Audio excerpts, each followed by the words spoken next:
Alan tested his trapped arm with the tip of his knife. There was absolutely no sensation left. After being pinned for 24 hours, all the cells in his hand had died from lack of circulation. Even more alarming was his dwindling water supply. Less than 300 milliliters remained, barely enough to last a few more days. He abandoned the idea of chiseling away at the rock face. The knife blade had been worn completely smooth, and the stone wall showed no signs of damage whatsoever. As night fell again, he had learned from experience and tied everything to his body for warmth. He carefully unwrapped his last remaining piece of bread, taking tiny bites to make it last. Afterward, he couldn't resist taking just a small sip of water. To conserve every drop of moisture in his body, he even held back from urinating, spending another restless night drifting in and out of consciousness. On the third day, Alan continued searching for an escape route. He wrapped his climbing rope around the boulder several times, using both hands and feet to secure it tightly. Through a carabiner, he connected it to the rope above, creating a makeshift pulley system. Despite pulling with his hands, pushing with his feet, and using his entire body weight to create leverage, the massive stone refused to budge even slightly. All his efforts had been completely wasted. The blazing midday sun beat down mercilessly, and his water was nearly gone. Alan's mind wandered to memories of beer and cold drinks at parties. If he ever got out of here, he promised himself he'd drink to his heart's content. But daydreaming about refreshment wouldn't quench his thirst.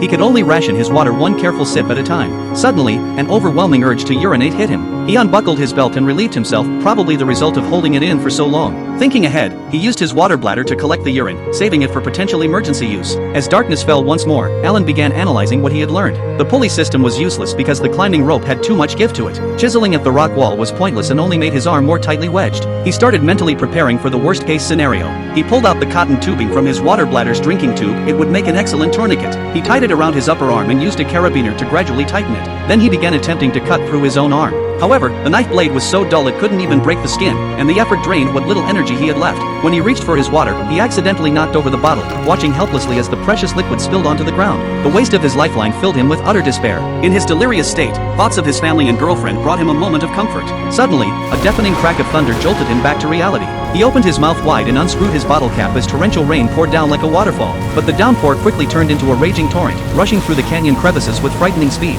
Within moments, the water level had risen to his neck. In this critical moment, the buoyancy from the floodwater finally allowed him to push the boulder aside. He was free. Alan jumped into his car and raced home at breakneck speed. But when his girlfriend saw him, she simply glanced his way before shutting the door. It had all been just a dream. His mind was beginning to break down from dehydration and exhaustion. When daylight came, he drank the last drops of his water. This meant that waiting any longer would only lead to certain death. The time had come to make a final, desperate decision.